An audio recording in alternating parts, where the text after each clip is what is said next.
تھوڑا سا واپس آؤ یار, تھوڑا سا دائیں بائیں دیکھو, تھوڑا سا پیار کرنا شروع کرو. ہمارے اپنے ہیں, ہمارے قریبی ہیں, ہمارے کلاس فیلوز ہیں, ہمارے گھر میں رہنے والے ہیں, گلی محلے والے, کوئی کسی نے کسی کا قتل نہیں کر ڈالا. ہمارے سینوں میں بلا وجہ کے بوجھ ہیں یار, ہمارے مفت کے جھگڑے ہیں, ہماری بدگمانیاں اتنی زیادہ ہو گئی ہیں کہ کچھ لوگوں کے پاس بیٹھے تو لگتا ہے کوئی بندہ اچھا رہا ہی نہیں یار, زمانے میں کوئی خیر ہی نہیں رہی.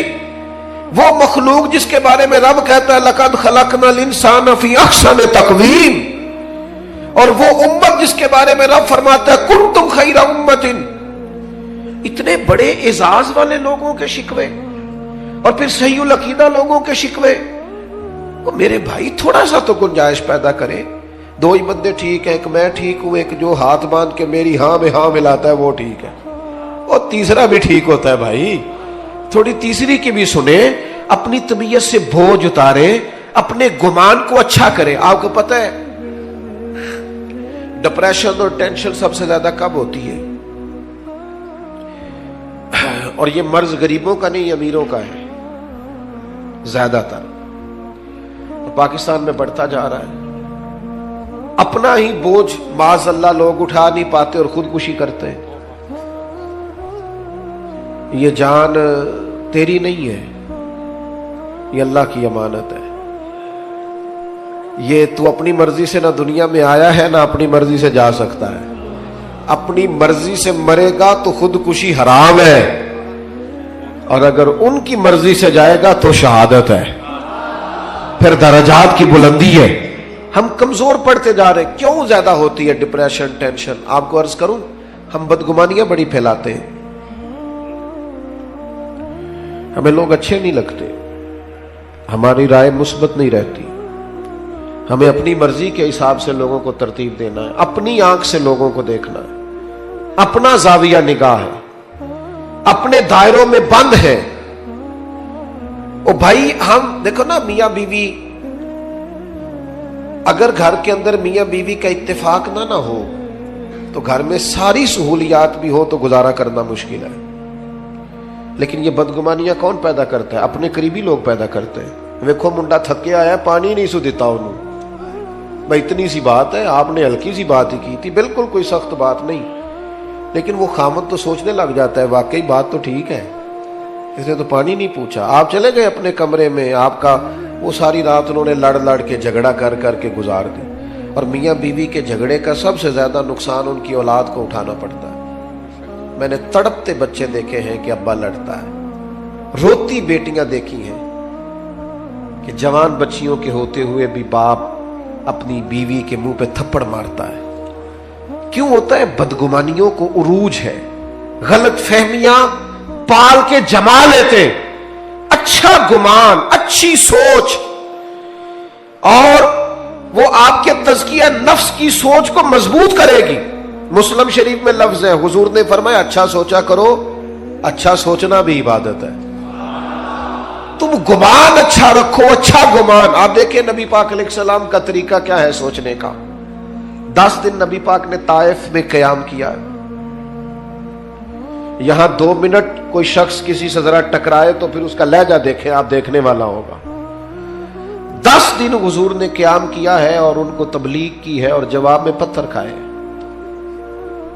اور جب کریم واپس آئے ہیں, ہمارے ہاں بھی لوگ معاف کرتے ہیں, پر معاف وہ کرتا ہے جس میں بدلہ لینے کی طاقت نہیں ہوتی. وہ کہتا میں نے اللہ پہ چھوڑ دیا, اور جس کے پاس طاقت ہوتی ہے وہ پھر اینٹ کا جواب پتھر سے دیتا ہے. جب واپس آئے, سعد غلام نے عرض کی یا رسول اللہ انہوں نے تو حد کر دی. عرب کی جو روایتی مہمان نوازی تھی وہ بھی نہیں کی, جو مزاج تھا اخلاقیات کا وہ بھی بھول گئے. دین قبول کرنا, کرے دعا یہ تباہ ہو جائے. یہ میں تقریر کر رہا ہوں, آپ سن رہے ہیں, لیکن ایک ہمت کرو نا, اپنی ذاتی دشمن کے لیے ایک دعا کر کے تو دیکھو بھلا. ایک ہمت کرے نا, یہ کئی دفعہ سنا ہے نا حضور دشمنوں کی ہدایت کی دعا کرتے, تو ایک ہمت کرے نا کسی ایک ذاتی دشمن کے لیے جو ذات کا دشمن ہے, نظریے کا نہیں, اس کے لیے کر کے دیکھو نا ایک دعا بھلا. یہ ہمت کرو, یہ بھی تو حضور کا طریقہ ہے نا. لیکن مجھے بڑے افسوس سے کہنا پڑتا ہے, ہم نے سنتیں بھی 4-5 موٹی موٹی یاد کی ہیں, داڑھی عظیم سنت ہے، پگڑی عظیم سنت ہے، مسواک عظیم سنت ہے، لیکن میرے بھائی سچ بولنا بھی تو سنت ہے نا، دل صاف رکھنا بھی تو سنت ہے نا، غیروں کے لیے دعا مانگنا بھی تو سنت ہے نا، کسی کے حق میں نرم رہنا بھی تو حضور کی سنت ہے نا، خیر خائی بھی تو نبی پاک کی سنت ہے۔ ان پر توجہ کب ہوگی؟ آپ غور کریں، عرض کی یا رسول اللہ دعا کرے تباہ ہو جائے تو حضور نے ہاتھ اٹھائے، کہا اے اللہ انہیں ہدایت دے دے، انہیں پتہ ہی نہیں یہ کیا کر رہے ہیں۔ جس طرح بندہ بچوں کے بارے میں ذہن نہیں بناتا کہ ابھی بچہ اسے پتہ ہی نہیں، اللہ ہدایت دے دے، تو غلام نے عرض کی حضور ایک بندے نے بھی بات نہیں مانی اور آپ دعائیں مانگ رہے ہیں، تو یہ میرے محبوب کا گمان ہے، یہ حضور کی سوچ ہے، یہ نبی پاک نے مثبت رویوں کو فروغ دیا ہے سوسائٹی میں۔ کریم فرمانے لگے یہ نہیں نہ مانتے تو میں پھر بھی ان کی ہلاکت کی دعا نہیں کروں گا، اس لیے کہ اگر یہ نہیں مانتے تو مجھے امید ہے ان کی آنے والی نسلیں مان جائیں گی، ان کی نسلوں کے بارے میں خوشگمانی، ان کی نسلوں کے بارے میں۔ ہم نے تو اپنے بچے مایوس کر دیے، اور تیرا کچھ نہیں ہو سکتا، تیرے ورگے بندے نہیں کامیاب ہو سکتے۔ کس کو کہہ رہے ہو؟ اپنے بیٹے کو، اپنے شاگرد کو، اپنے عقیدت مند کو، اپنوں کو کہہ رہے ہو۔ وہ میرے پاس ایک بزرگ اپنے بچے کو دم کرانے لائے تو انہوں نے اتنی لمبی لسٹ شکایتوں کی کھول دی، کہنے لگے جی 4 بچے ہیں، یہ ضدی بھی بڑا ہے، نکما بھی بڑا ہے، نلائق بھی بڑا ہے، بات بھی کوئی نہیں سنتا، سارے گھر میں رٹا ہی اس کا ہے۔ تو میں نے بڑے ادب سے انہیں عرض کیا کہ آج کے بعد آپ نے اس کے سامنے نہیں کہنا، آپ اسے پکا کر رہے ہیں بیچارے کو، یہ کٹ جائے گا اپنی فیملی سے، کبھی ایسا کام نہ کریں آپ اپنے بچوں کی تربیت کریں تو غیر محسوس طریقے سے، اگر آپ کو اس میں کوئی کوتاہی نظر آئے تو اس طرح کر کے اس کی تربیت کریں کہ اسے محسوس ہی نہ ہو مجھے ٹرین کیا جا رہا۔ لیکن ہم کیا کر رہے ہیں؟ دیکھیں نا، حضور علیہ الصلوۃ والسلام ہماری جانوں کے مالک ہیں، محبوب کسی کا نام لے کے اگر نصیحت کرتے تو وہ واری صدقے جاتا، لیکن کریم کو کبھی کسی کی شکایت ملتی تو حضور مطلق بات کرتے، فرمایا لوگوں کو کیا ہو گیا ہے، لوگوں کو کیا ہو گیا ہے، لوگوں نے اب یوں کرنا شروع کر دیا ہے۔ وہ دوستو، رب کی مخلوق کے بارے میں اچھا گمان، اچھی سوچیں، یہ پتہ چلے گا کہ آپ تزکیہ نفس کی طرف جا رہے ہیں، طہارت نصیب ہو رہی ہے۔ میں نے اپنی زندگی میں اکثر لوگوں کو دیکھا ہے کہ انہوں نے اگر چاہا ہے تو بہت سارے لوگوں کے حق میں رائے عامہ ہموار کر دی ہے۔ اگر انہوں نے چاہا ہے، کسی شخص نے جا کے کہا جناب آج فلاں شیخ کے مل کے آیا ہوں، تقریر سن کے آیا ہوں، کیا بات ہے، بڑا لطف آیا ہے، کیا بات، لیکن اب وہ بدگمانی پیدا کرنی ہے نا، فوراً ایک بات چھوڑیں گے، او تے ساری گلا ٹھیک نے، ہنسے نہیں سن ذرا صحیح کر کے، یہ طریقہ اس طرح کا نہیں، بیٹھے ٹھیک، بھائی وہ انسان ہے، 99 خوبیاں نظر آئی ہیں، بحیثیت انسان بھی 1-2 رہ جاتی ہیں، تھوڑی گنجائش تو دے اللہ، اچھا گمان تو، اور پھر اس کا ابلاغ کریں گے، ہلکا ہلکا دوسرے کو بتائیں گے، وہ تو نے دیکھا کیسے بات کر رہا تھا، وہ تو نے دیکھا آنا جانا کیسا تھا، وہ تو نے غور کیا ہے اس کا۔ وہ میں جیسا کہ میں نے عرض کیا ہے 6-7 جگہوں پہ جانے کا موقع ملتا ہے، اب مجھے کوئی شخص روک رہا ہے اگر باہر کہ آپ رکیں، تو جہاں آگے پہنچنا ہے وہ یہ تو پوچھ ہی نہیں رہا کہ آپ نکلے ہیں کہ نہیں نکلے، وہ کہہ رہے ہیں پہنچے کتنے ہو، اچھا وہ یہ بھی کہہ رہے ہیں پہنچے کہاں، اور بلا کے چاہے بٹھا دے، اس وقت اتنا مشکل کیا ہوتا ہے، پہنچے نہیں آپ، لیٹ ہو گئے، پریشان ہے، اور پھر ہر 10 منٹ کے بعد کہتے ہیں بلا تاخیر، ہر 10 منٹ کے بعد کہتے ہیں، رات 1 بھی بج جائے تو نقیب محفل نے یہی کہنا بلا تاخیر، کیونکہ اس بیچارے رٹا یہی لگایا ہوا اللہ ماشاءاللہ۔ تو اب وہ میں جا رہا ہوں، لوگ ملنا چاہ رہے ہیں، میں بڑی تکلیف بعض اوقات محسوس کرتا ہوں کہ یار ان لوگوں سے مل لیتا، لیکن وہ دیکھنے والا اچھا گمان کرنا اس کے لیے مشکل ہو جاتا ہے کہ یار یہ کھڑا کیوں نہیں ہوا، اسے رکنا چاہیے تھا، لیکن وہ اس مشکل کو نہیں سمجھتا کہ جناب کس طرح اچھا گمان جب آپ سوسائٹی میں کرتے ہیں پھر اس کا ابلاغ بھی ہوتا ہے۔ حضرت بشر حافی رحمت اللہ علیہ بغداد کی جامع مسجد میں جمعہ پڑھتے تھے، کوئی انہوں نے دنیا داری نہیں بنائی تھی، جس آدمی نے جوتے نہ خریدے ہوں پہننے کے لیے اس کا کسی سے کیا رٹا ہوگا، لیکن مخلوق تو فنکار ہے اس درجہ کے پل بھر میں، سنگے در کعبہ سے بھی اصنام تراشے، تم کون ہو کیا چیز ہے داغ کبابی، لوگوں نے تو مریم پہ بھی الزام تراشا، لوگ باز آتے ہیں کوئی شکوہ کرنے سے. جس بندے کا کوئی رٹا نہیں کسی سے, ان پر بھی الزام لگا دیا, شکوہ شروع ہو گیا, بدگمانی. کیا ہوا جی؟ ایک تاجر کہنے لگا جی بابا صرف جمعے والے دن فرض ہی پڑھتا ہے, باقی نماز ہی نہیں پڑھتا مسجد میں. یہ مسجد کے امام پر بعض لوگ بڑی سختی کرتے ہیں, کہتے ہیں عصر کی پہلی 4 سنتے نہیں پڑھتا. تو میں نے کہا ضروری ہوتی تو اللہ رسول فرض کرتے, آپ کیوں کر رہے ہیں؟ جس چیز کو اللہ رسول نے ضروری قرار نہیں دیا آپ کیوں دے رہے ہیں؟ تو کہا جناب حضرت بشر حافی صرف فرض جماعت سے پڑھتے ہیں. اور اس نے یہ بات کئی لوگوں سے کی, دیکھو یار یہ درویش بنے پھرتے ہیں, بڑے پیر ہیں, اور یہ صرف فرض پڑھ کے نکل جاتے ہیں مسجد سے. بہت سارے لوگوں نے سمجھایا کہ یار تمہیں ایسا نہیں کرنا چاہیے. بالآخر ایک دن ایک صاحب نے کہا یار تو پتہ ہی کر لے کدھر جاتے ہیں. حضرت نے مسجد میں باجماعت نماز جمعے کی ادا کی, مسجد سے باہر نکلے, اور پھر دوڑ کے, اب وہ پیچھے چھپتا چھپاتا تجسس کر رہا ہے, ڈھونڈ رہا ہے کدھر جاتے ہیں. حضرت نے جیسے ایک دکان سے نان خریدے تو کہنے لگا مولوی کو بھوک نے ستایا تھا, سنتیں چھوڑ دی اس نے. تھوڑا آگے بڑھے تو کباب خریدے, کہنے لگا عمر دیکھو اور زبان کے ذائقہ دیکھو. حضرت آگے بڑھے تو جنگل کا راستہ لیا, کہنے لگا یہ لوگوں سے چھپ کے کھائے گا. کہتا ہے چند قدم میں آگے بڑھا تو ایک کچے مکان کا دروازہ کھٹکھٹایا, اور پھر حضرت نے اس کو کھولا. پہلے بجایا کہ میں آ گیا ہوں, پھر اسے کھولا, اور جیسے ہی میری نظر پڑی تو سامنے ایک معذور فالج زدہ آدمی بیٹھا ہے.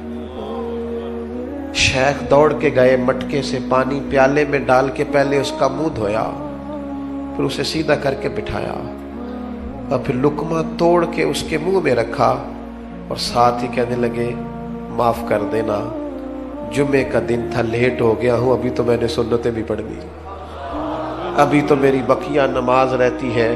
وہ شخص کہتا ہے میں کبھی نہیں رویا تھا, پر میں دروازے پہ کھڑا تڑپ رہا تھا. یار یہ ذوق ہم نے انسان, یا ایھا الذین آمنوا اجتنبوا کثیرا من الظن ان بعض الظن اثم. ایمان والو بہت سے گمانوں سے بچا کرو, بعض گمان بھی گناہ. میں نے سوچا ہی نہیں جو آدمی اتنا بڑا, جو کام بڑا تھا, میں اسے کیا سمجھتا تھا. کہتے شیخ ابھی کھانا کھلا ہی رہے تھے, میرے آنسو چمک ہی رہے تھے کہ وہ بوڑھے اور بیمار نے جو اگلا جملہ کہا تو پھر میری چیخ نکلی, اور حضرت کو پتا چلا کہ میں موجود ہوں. وہ بیمار بزرگ کہنے لگے شیخ آپ کتنے کو سال آئیں گے؟ 14 سال ہو گئے آپ روز آتے ہیں, مجھے تو میرے اپنے بھی چھوڑ گئے. ہر روز آتے ہو, 2 وقت روٹی دیتے ہو, لباس بدلتے ہو, نہلاتے ہو. تو کہتے شیخ نے ان کے آنسو اپنے ہاتھوں سے پونچھے, ایک باری میریاں اکھیاں جو انہوں نے اتھرو پونجے سن, ہن تے چسکا پہ گیا رونے دا, تے ہر ویلے آ ہوزاری دا. کہتے انہوں نے آنسو پونچھے اپنے ہاتھوں سے, اور پھر دوسرا لقمہ دے کے کہنے لگے آپ کو پتہ ہے سارا شہر میری عزت کرتا ہے. لوگوں کا خیال ہے شاید میں نفل زیادہ پڑھتا ہوں, صدقات زیادہ کرتا ہوں, وہ تو میں آپ کی خدمت کرتا ہوں تو اللہ نے مخلوق کے دلوں میں میری محبت پیدا کر دی. آپ خوش گمان کیوں نہیں ہوتے؟ اچھی رائے قائم کیوں نہیں کرتے؟ رویوں کو مثبت کیوں نہیں کرتے؟ بیٹی کی شکایت آ گئی ہے میکے سے, کام نہیں کرتی ٹھیک سے, اسے تو اڈا نہیں ابالنا آتا ڈب سے. تو ابا جی وکیل بن گئے, اماں وکیل بن گئی. کہنے لگی بچی ہے, سیکھتے سیکھتے تو مہربانی کرو نا یہی والا کلیہ بہو کے لیے بھی استعمال کرو. یہ بہو کے لیے بھی کہو کہ ابھی بچی ہے, سیکھتے سیکھتے جب آپ کا بیٹا اعتراض کرے کہ کھانا ڈھب سے نہیں بناتی تو انہیں کہو شہزادی تھی اپنے باپ کے گھر میں, وہ اگرچہ غریب تھا پر بیٹی کی خواہش پوری کرتا تھا, اس نے لاڈ سے رکھی تھی, اٹھتی تھی کام کرنے کے لیے, اور اماں اٹھاتی تھی تو ابا کہہ دیتا تھا ساری عمر کام بھی کرنے سو, پتہ نہیں اگلے نے کی سلوک کرنا ہے, چل میری دھی نو 4 دن سکون نہ رہ لین دے. یہ لاڈلی تھی, کسی کی شہزادی تھی, تیرے گھر آئی ہے چھوڑ چھاڑ کے, اور تیری خوش گمانی کیوں قائم نہیں ہوتی؟ کیوں بدگمان ہے ہم اتنے؟ ہمارے لہجے کڑوے کسیلے, اور کسی کے بارے میں ہم سے رائے لی جائے تو وہ رائے اس طرح کی ہے کہ جیسے ترمذی شریف میں حدیث ہے, یہاں علماء بیٹھے, نبی پاک علیہ السلام نے فرمایا میری امت گمراہی پر جمع نہیں ہوگی، میری امت گمراہی پر جمع، لیکن ہم سے پوچھو تو 3-4 لوگ ہی ٹھیک ہے بس جو ہمارے ساتھ ہوتے. حضور تو فرماتے جمع ہی نہیں ہوگی گمراہی. تو نے کیسے یہ طے کر لیا کہ سارے لوگ ہی خراب ہو گئے؟ اللہ نے اتنی خوبصورت مخلوق بنائی ہے، تجھے حسن ہی نظر نہیں آتا، تجھے اس میں خوبیاں ہی دکھائی نہیں دیتی، تو پیار ہی نہیں کرتا، تیرے لہجے میں محبت ہی نہیں ہے، تیرا انداز ترچھا ہے، کڑوا ہے، کسیلا ہے، تو بات کرتا ہے تو آگ اگلتا، تو رائے دیتا ہے تو اس میں. اور پھر ایک اور بات بھی، جو پاکیزگی والے لوگ ہوتے ہیں ان کی تو ساری نظر ہی اپنے گناہوں پہ ہوتی ہے. ہم جب بھی بات کرتے ہیں نا بڑا کھل کھل کے کرتے ہیں، بات کرتے ہیں تو بڑا جناب ہمارا انداز عجیب ہوتا ہے کہ جیسے بڑے پرہیزگار ہیں، بڑے بھولے بھالے، بڑے اللہ والے، ریاض آپ کو بس ہم ہی جانتے ہیں، لیکن اپنی کوتاہیوں پر نظر ہی نہیں کرتے. نتیجہ کیا نکلتا ہے؟ زمانے کے عیب اچھل اچھل کے آتے ہیں، کمزوریاں اچھل اچھل کے آتی.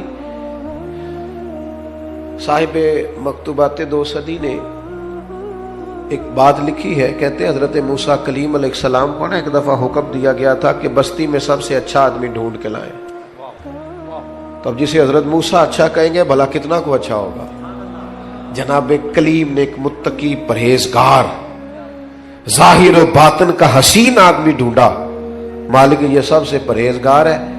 حضرت موسیٰ علیہ السلام نے اب اس نیک آدمی کی ڈیوٹی لگائی، فرمایا بستی میں جو سب سے گناہگار ہے وہ تو نے ڈھونڈنا ہے. نیکوکار میں نے ڈھونڈا ہے، اب سب سے گناہگار ہے. آپ کی توجہ ہے میری بات پر؟ جو نہیں بول رہے ان کی بھی ہے کہ نہیں؟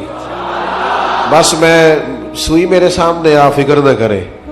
اور میں تو ویسے ہی تقریر بڑی تھوڑی کرنے کا عادی ہوں، کوشش ہوتی ہے کہ ایک ہی آنسو میں کہہ جاؤں گا میں دل طوفان بھیجا لانے سے بھی یا چشم فائدہ، 2 اشک ہی کافی ہے اگر اثر کرے تو. عزیز اس کو نیک کو حضرت کلیم نے ڈھونڈا علیہ السلام، اور کہا اب تو نے ڈھونڈ کے لانا ہے. میرا خیال ہے میری اور آپ کی ڈیوٹی لگتی نا برا آدمی ڈھونڈنے کی تو بس کوئی بندہ اچھا بچتا ہی نہ. تو حضرت موسیٰ علیہ السلام نے اس سے کہا تو نے ڈھونڈ کے لانا ہے. تو اس بندے نے رونا شروع کر دیا. اس نے کہا حضور یہ کام میرے والا نہیں، میں نے تو کبھی پلٹ کے کسی کے عیب دیکھے ہی نہیں، مجھے ڈر آتا ہے، میں تو کمزور ہوں، مجھے خوف آتا ہے. سے ثبوت نہ منگو میتھوں، اے نظر کرم قد ہوئی، اے میں جانا یا دل بر جانے غیر نہ جانے کوئی. میں مسکین پرانا خادم، مینوں کسے در ملی نہ ٹوئی. اے تے واصف یار نے نظر جو کیتی تے پھر واصف ہی ہوئی. میں تو مسکین ہوں، میرے ذمہ نہ یہ کام لگائیں، مجھ سے نہیں ہو سکتا. یعنی سے ثبوت نہ منگو میں تو، اے پلا نظر کرم قد ہوئی، اے میں جانا یا دل بر جانے غیر نہ جانے کوئی. میں مسکین پرانا خادم، کسے در ملی نہ ٹوئی. اے تے واصف یار نے نظر جو کی تھی، پھر واصف ہی ہوئی. کہا حضور میرے ذمہ نہ لگائیں، میرے لیے مشکل ہے. فرمایا آپ نہیں کرنا ہے. تو اب ایک برا آدمی ڈھونڈنے کے لیے نا اس شخص نے 3 دن کی مہلت لی. ایک بندہ ڈھونڈنا ہے، ایک بندہ برا ڈھونڈنے کے لیے 3 دن لگا دیے. کہا جناب میں اسی وقت اسی ٹائم اسی جگہ برا بندہ ڈھونڈ کے جو آپ نے حکم دیا ہے کوشش کروں گا. صوفیاء نے لکھا ہے تیسرے دن اس مقررہ وقت پہ جب وہ آئے نا تو پتہ کس طرح آئے؟ اپنے گلے میں رسی باندھی. میں مسکین پرانا خادم، اور رسی کا سرا حضرت کلیم کے ہاتھ میں دے کے کہنے لگے حضور کچھ لوگوں کی غلطیاں مجھے نظر آئی تھیں، پر ان کا مجھے صرف شک تھا، اور جو میرے اپنے اندر ہے ان کا مجھے پاک ہے. جو دوسروں کے اندر کمزوریاں تھیں ان کا صرف شک تھا کہ شاید یہ کام لیکن اپنا تو پاک ہے. لہذا اس بستی میں سب سے بڑا مجرم میں ہی ہوں. بتائیں نا بھلا رب کیسے راضی ہوگا، بتائیں بھلا وہ مجھے کیسے معاف کرے گا. خطاؤں کے درگزر کے لیے کیا پڑھوں تو کریم کرم کرے گا. حضرت موسیٰ نے سینے سے لگا کے فرمایا یہی تو تیری عاجزی ہے جس کے سبب سے اللہ نے سب پر درجہ عطا فرمایا. یہی تو تیرا او میرے سنگیوں، میرے دوستوں، ماں باپ جو ہوتے ہیں نا، ماں باپ وہ انسان کا نا سب سے قیمتی اثاثہ ہوتے ہیں. یعنی ماں باپ کی زندگی میں انسان نا کچھ بے پرواہ بھی ہو تو گزارا ہو جاتا ہے، کچھ فکروں سے وہ آزاد ہوتا ہے. ہمارے ہاں نا ماں باپ کی خدمت کا لوگوں نے ترجمہ بڑا اپنی مرضی کا لیا ہوا ہے. ماں باپ کی خدمت کرنی ہے، خرچہ دینا ہے. کئی ابا جی کو حج کرا کے نا اپنے ابا جی کو تو گلی میں بتا رہے ہوتے ہیں ابا جی نو حج تے میں کر لیا سی. اور بھائی تیرے ابا جی دینا. ایک ختم شریف پہ میں احسال ثواب کی محفل میں حاضر تھا تو وہ اپنے علامہ صاحب کو کہہ رہے تھے کہ 50,000 ابا جی کی طرف سے مسجد میں دے رہے ہیں، اعلان کر دیں. تو مائک میرے آگے آ چکا تھا تو مولانا بیچارے مجبور تھے، واپس مانگ رہے تھے، میں دینا نہیں چاہ رہا تھا. یہ بھی کبھی کبھی ہوتا ہے نا، یہ مشکل سے ملتا ہے تو یہ واپس دے دیں، مشکل ہوتا ہے یہ بھی کام. تو وہ واپس لینا چاہ رہے تھے. میں نے کہا مسئلہ کیا ہے؟ کہنے لگے جنہوں نے 50,000 مسجد دیا اور کہتے ہیں ابا جی کی طرف سے اعلان کر دیں. تو میں کہ انہوں نے پوچھو ابا جی جو انہوں نے دے گئے انہوں نے بھی اعلان کرایا کہ انجی دے گئے.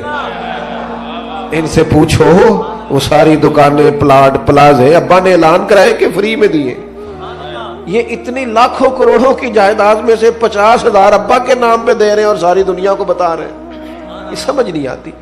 بچے سمجھتے ہیں کہ خرچہ دینا ہی ماں باپ کی خدمت ہے. ماں باپ کی اصل خدمت انہیں ٹائم دینا ہے، ان کے پاس بیٹھنا ہے، ان سے مشورہ کرنا ہے. آنکھیں پتھر کی ہو جاتی ہیں ماں کی دروازہ دیکھ دیکھ. یہ تو کب آئے گا؟ وہ نا جی آپ سرد خانے میں رکھ دے ابا جی کو، میں 3 دن کی بس آپ رکھیں، مجھے فلائٹ مل گئی ہے. تو پہلے کیوں نہیں ملی؟ وہ تو پوچھتا پھرتا تھا لوگوں سے کہ بتاؤ کہ برطانیہ کی ٹکٹ کتنے کی ہے. اس وقت تو کیوں نہیں؟ والدین کو، دوستوں کو فون کرتے ہو نا، آج روٹی نہ کھانا باہر کھائیں گے، تو کر ایک فون ابا جی کو بھی، ابا جی میرے آنے تک روٹی نہ کھانا.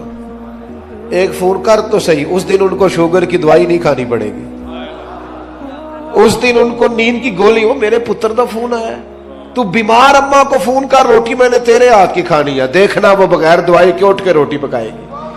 لیکن وہ جو دینے والی چیز تھی وہ تو دی نہیں، ٹائم ہی نہیں دیا، توجہ ہی نہیں دی، غور ہی نہیں کیا. حضرت ایک شیخ، غالباً شیخ ابو سعید کے بارے میں صاحب رسول اللہ قشیریہ نے لکھا ہے، فرماتے ہیں میں حج کرنے جا رہا تھا، نفلی حج تھا میرا، میری تربیت کے لیے، میرے جیسے لوگوں کے لیے لکھا ہے انہوں نے. میرا نفلی حج تھا، دوسرا تیسرا تو گھر میں بیٹھا تھا تو میری والدہ نے مجھ سے پانی مانگا. تو میرے دل میں خیال آیا کہ میں شیخ بھی ہوں، علامہ صاحب بھی ہوں اور حاجی بھی ہوں، کل جا رہا ہوں. تو چونکہ ہمیں عادت ہو جاتی ہے نا، جوتے کوئی اور ہی اٹھاتا ہے، پانی کوئی اور ہی پکڑاتا ہے. حالانکہ یہ بہت بڑی مصیبت ہے اگر لگ جائے تو. حضرت شیخ الحدیث علامہ عبد المصطفیٰ زرعی صاحب رحمۃ اللہ علیہ ہزاروں علماء کے استاد تھے. تو کبھی گفتگو کرتے تھے تو کہتے تھے میرے ساتھ ہزاروں لوگ وابستہ ہیں پر شکر ہے میں اپنا جوتا خود ہی اٹھا لیتا ہوں، میں اس مشقت کا شکار نہیں ہوں، اس تکلیف میں نہیں آیا کہ میرا پروٹوکول بنتا ہے. تو شیخ فرماتے ہیں کہ میرے دل میں خیال ہے میں تو حج پہ جا رہا ہوں اور پھر میرا اعزاز بھی ہے، تو پانی چھوٹا بھائی بھی پلا دے گا تو حرج کیا؟ میں نے چھوٹے سے کہا او بھائی اماں کو پانی دینا. اٹھا، اس نے پیالہ اٹھایا اور مٹکے سے پانی ڈال کے والدہ کو پیش کیا. تو کہتے ہیں میرے دل میں خیال آیا یار سینکڑوں میل پہ حج کرنے جانا تیرے لیے آسان ہے اور 2 قدم پہ اٹھ کے اماں کو پانی پلانا مشکل ہے. اس کا معنی کیا ہے؟ اس کا مطلب کیا ہے کہ لوگ حاجی کہیں گے، نعرے لگائیں گے، کچھ نہ کچھ. افتؤمنون ببعض الکتاب وتکفرون ببعض، کتاب کے بعض حصے پر ایمان لاتے ہو، بعض سے کفر کرتے ہو. اپنی من چاہا دین، یعنی یہ مسئلہ سارے مردوں کو یاد ہے کہ 4 شادیاں کرنا جائز ہے. تو بھئی دین میں اور بھی تو کئی چیزیں جائز ہیں، وہ کیوں نہیں یاد کی ہوئی؟ یہ سب نے یاد اپنی مرضی کی چیزیں اخذ کی ہیں.